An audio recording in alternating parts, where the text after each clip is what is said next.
Yeah. I am masters in transportation engineering, and I am also won the highest degree from USA, that is PMP, Professional uh, Management Professionals, and I am working nowadays working on part of government of Pakistan to construct the highways and motorways in Pakistan. Nowadays I am living in Karachi, and this is my village. That's why I came here for 2 3 days to visit.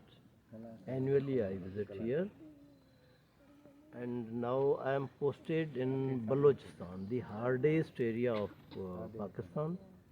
I am also looking after the CPEC projects of Pakistan, means Chinese China, and Pakistan. Pakistan economic projects in Pakistan.